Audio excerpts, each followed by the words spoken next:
Broiler মুরগির এই রেসিপিটা বাসায় থাকলে আপনি রুটি, পরোটা এবং ভাতের সাথে অনায়াসে খেতে পারেন।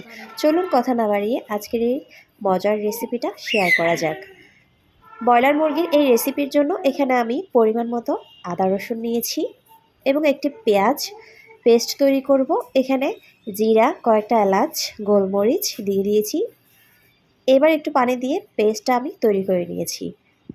এরপর এখানে মুরগি ধুয়ে নিয়েছি, 7 থেকে 8 টুকরা মুরগি নিয়েছি। একটু করে হলুদ দিয়ে লবণ দিয়ে মেখে মুরগিগুলো ভেজে নিব। পরিমাণ মতো তেল দিয়ে মুরগিগুলো ভেজে তুলে নিব। ব্রয়লার মুরগি রান্নার আগে অবশ্যই আপনারা ভালো করে পরিষ্কার করে ধুয়ে কিছুক্ষণ সেদ্ধ করে পানিটা ফেলে দিতে পারেন বা ভেজে রান্না করতে পারেন। বাকি অবশিষ্ট তেলের মধ্যেই আমি আরও কিছু পেঁয়াজ দিয়ে দিয়েছি, একটি দারচিনি দিয়েছি।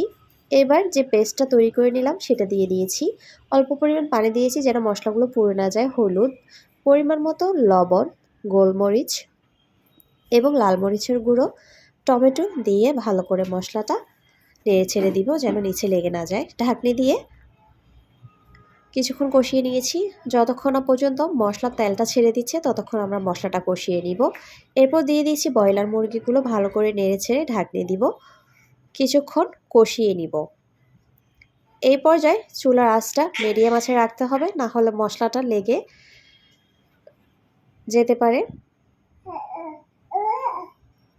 কিছুক্ষণ পর কিন্তু নেড়েচেড়ে দিতে হবে। এবার আমরা ছোট যে আলুগুলো ছুলে রেখেছি আগে থেকে সেগুলো দিয়ে দিয়েছি। এখানে আমি কয়েকটি কাঁচামরিচও দিয়ে দিয়েছি। ছোট আলু দিয়ে এই রান্নার রেসিপিটা কিন্তু অসাধারণ খেতে। আপনারা রুটি পরোটার সাথে খেতে পারেন, ভাতের সাথেও চাইলে খেতে পারেন। মাঝে মধ্যে এইভাবে যদি ব্রয়লার মুরগি রান্না করা যায় তাহলে কিন্তু অনেক ভালো লাগে। দিয়ে দিয়েছি এবার পরিমাণ মতো ঝোল। এখানে আমি বেশি ঝোল রাখবো না এই রান্নাটার মধ্যে। বেশি ঝোল রাখলে কিন্তু খেতে ভালো লাগবে না। এবার আমি দিয়ে দিয়েছি 2 চামচ গরম মশলা। আবার ঢাকনি দিয়ে হওয়া পর্যন্ত অপেক্ষা করব।